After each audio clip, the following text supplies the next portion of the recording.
બધાને ભીખુભાઈ કુંવરના રામ રામ. હમણાં એક વિવાદ હાલે છે, એટલે કે વિજ્ઞાન જાથાવાળા, જેમાં જયંત પેંડ્યા નામના ભૂદેવ એના પ્રમુખ, અને એ જ્યાં ત્યાં વિવાદમાં હોય છે.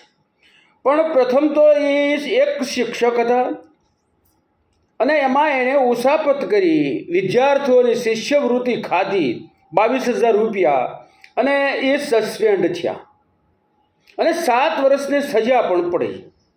અને સસ્પેન્ડ થયા પછી કોઈ ધંધો નહીં હોવાના હિસાબે એણે એક ગ્રુપ રચ્યું, અને એને નામ આપ્યું વિજ્ઞાન જાથા.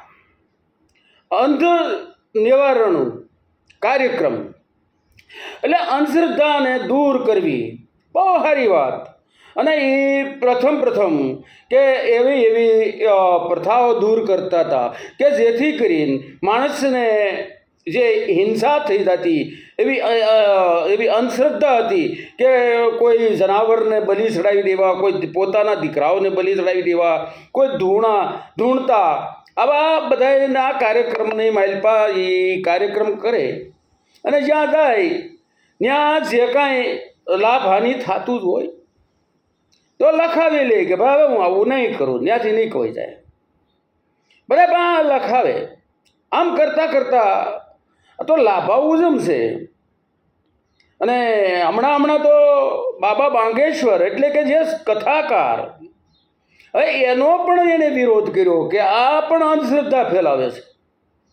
ત્યાર પછી એવું કે અંબાલાલ પટેલ, જેનું નામ હાસું શિવભાઈ અંબાલાલ પટેલ છે, અને એ વર્તારો, એટલે કુદરતી વર્તારો, હવામાન ઉપરથી કે આ નક્ષત્ર છે, આમાં આ બાજુથી પવન વાયુ, એ વર્તારો કરે, અને એની ઉપરથી એ આગાહી કરે કે આ વરસાદ થાય નહીં થાય. એવું પરેશ ગોસ્વામી પણ વર્તારો કરે છે, એ પણ આગાહી કરે છે. એટલે હવામાનના એ જાણકાર હોય, અને આ બધા ભટલી વાક્યને આધીન હોય, અને એક જાહેરાત કરે. પણ આ લોકોએ એનો પણ વિરોધ કર્યો. અને આ જે બાબા બાંગેશ્વર કે જે શબ્દ કરી અને એમાંથી લાખો રૂપિયા ભેગા કરે, અને એમાંથી લોક કલ્યાણના કંઈક કાર્યો કરે છે, લોક કલ્યાણના કંઈક કાર્યો કરે છે, એની પણ વિરોધ કરે કે આ ખોટો છે, આવું છે, એ કોઈ બાબા નથી, જે હોય તે. પણ આનો અતિશય વિરોધ. અને ત્યાર પછી આવ્યું કે આ અંબાલાલ પટેલ જે છે એ ગુમરાહ કરે છે બધાને. એની ભાઈ વર્તારો, એટલે કોઈ એવું નથી કે એ જે બોલે એ જ થાય. વર્તારો એને કહેવાય કે એ જાહેરાત કરે કે ભાઈ આ ટાઈમે આવું બનવાની શક્યતા છે. હવામાન ખાતાનું પણ 100% કોઈ દિવસ સાચું પડતું હોતું નથી, મશીનરીઓ હોવા છતાં. જ્યારે આ તો પોતે પોતાના અનુભવ ઉપરથી કે કઈ રીતનું આકાશમાંથી તારામંડળ છે કે જે કંઈ એના રીતે જે કંઈ જાણતા છે એ ઉપરથી જાહેરાત કરે છે. તો આ કે લોકોને એમાં નુકસાની થાય છે. હવે આ જાહેરાત કરે એની પૂરા ગુજરાત એનું વાટ જોતા હોય. વરસાદ ખેંચાતો હોય ત્યારે વાટ જોતા હોય કે અંબાલાલ કાકા શું કહે છે, અંબાલાલ શું કહે છે, અંબાલાલ પટેલ શું કહે છે, એમ વાટ જોતા હોય. આ એક આશ્વાસન છે. હરેક ખેડૂતો એની ઉપરથી આશ્વાસન લેતા હોય. હરેકને આશ્વાસનની જરૂર હોય. જ્યારે કાંઈક તકલીફ પડે ત્યારે આશ્વાસનની જરૂર હોય. ન કે કોઈ બીમાર પડે ત્યાં કોઈને આવું કામ ખબર કાઢવા જાય, એમાં હું હાજા થઈ જાય નહીં. કોઈ ગુજરી જાય તો હું કામ ખરેખર જાય, એ પાછા આવી જાય નહીં. પણ આશ્વાસન છે. એમ આ એક આશ્વાસન છે ખેડૂત માત્રનું. અને બધાએ પરેશભાઈની અથવા અંબાલાલની વાટ જોતા હોય કે શું કહે છે, વરસાદ વિશે શું કહે છે. તો આવી વ્યક્તિનો વિરોધ કરવો અને એને વાત કરવી, તો મારે થોડાક પ્રશ્નો, આમ તો બહુ ઝાઝા પ્રશ્નો છે, પણ મારે 2-4 તમારી સામે વાત કરવી છે. કે એક તુલસીશ્યામ પાસે જે ઢાળ છે, ત્યાં નીચે પાણી ઉતરવાને બદલે ઉપર ચડે છે, કોઈ પણ વસ્તુ ઉપર જાય છે, તો ત્યાં એને પૂછો કે આ શ્રદ્ધા છે કે અંધશ્રદ્ધા છે, કે આમાં વિજ્ઞાન શું કહીશ? નથી કાંઈ કહેતા કે ત્યાં તો જવું નથી, આખીવાડા કામ કરવા છે. ત્યાંથી જાઓ ઝઘડિયા, એટલે ઝઘડુસાનું શેઠનું જે ગામ છે એની ઉપર તો ઝઘડિયા નામ છે, અને એની માલપા માતા હરસિદ્ધિનું મંદિર છે, અને ત્યાં 3 જ્યોત જગે છે, એટલે કે દીવા બળે છે 2 માતાજી પાસે અને ઝઘડુસાના જે સમાધિ છે એની પાસે, અને એક દવામાં જગે છે, એટલે કે એની માલપા તો રસોઈ પણ થાય છે, રસોઈ થાય છે.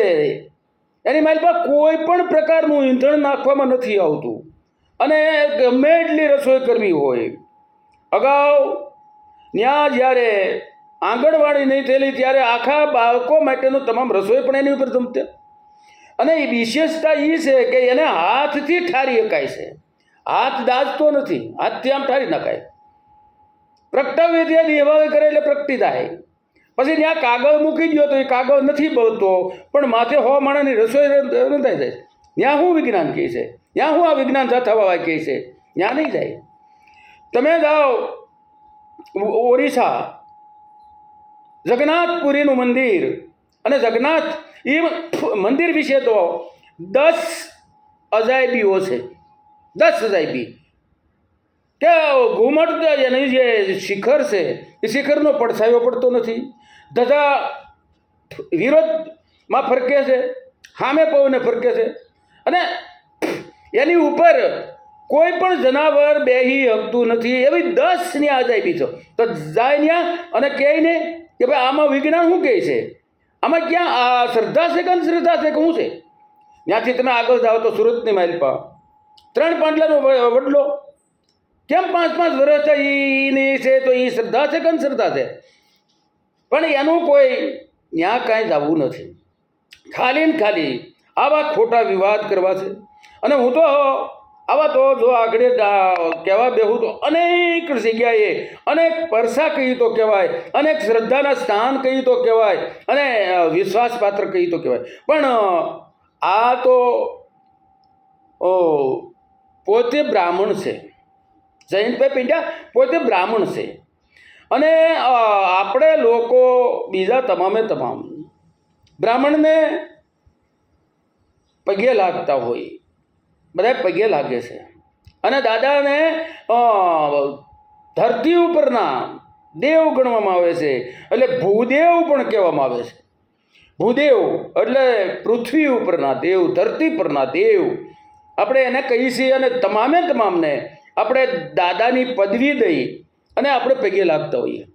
તો એની માલપા કંઈક ઋષિ મુનિઓ થયા, એમાં રાવણ પણ થયો, એટલે રાક્ષસ પણ થયો, અને આ દાદા એમ કહે કે આ અંધશ્રદ્ધા છે, આ અંધશ્રદ્ધા છે. અંધશ્રદ્ધા હોય એને માટે એનો વિરોધ કરવો બહુ જરૂરી છે, પણ જ્યાં શ્રદ્ધા માણસોની હોય એને માટે કંઈ કહેવું એ અઘટિત ગણાય. અને તમને આ માટે પૃથ્વી ઉપરના ભૂદેવ જો કહેવામાં આવતા હોય તો આ પણ એક અંધશ્રદ્ધા જ કહેવાય ને. તો તમારે એ પણ કહેવું જોઈએ કે તમે કઈ કક્ષામાં આવો છો, ઋષિ મુનિઓની કક્ષામાં આવો છો કે લંકાવાની કક્ષામાં આવો છો? માટે મારું તો એટલું જ કહેવાનું છે કે તમે અંધશ્રદ્ધાને નિવારણ કરો, જ્યાં નુકસાન થતું હોય ત્યાં કરો, પણ જે સારા કાર્યો કરતા હોય એની માઇલપા હવનમાં હાડક્યા નાખવાનું બંધ કરો. તમારું વિજ્ઞાન જાથા જે કહેતું હોય એ અમુક જગ્યાએ જ હાલે, બીજે ન હાલે. શ્રદ્ધા એ શ્રદ્ધા છે, અને આ વિજ્ઞાન જાથા જે છે એ તો તમે તમારું ઉપજાવી કાઢેલું. બાકી વિજ્ઞાન હાસું, પણ જ્યાં વિજ્ઞાન પૂરું થાય ને ત્યાંથી પ્રભુની લીલા શરૂ થાય. એટલે આવા વિજ્ઞાન જાથાવાળાને વિનંતી કે જે કરો એ વિચારી અને કરો તો સારું. જય માતાજી.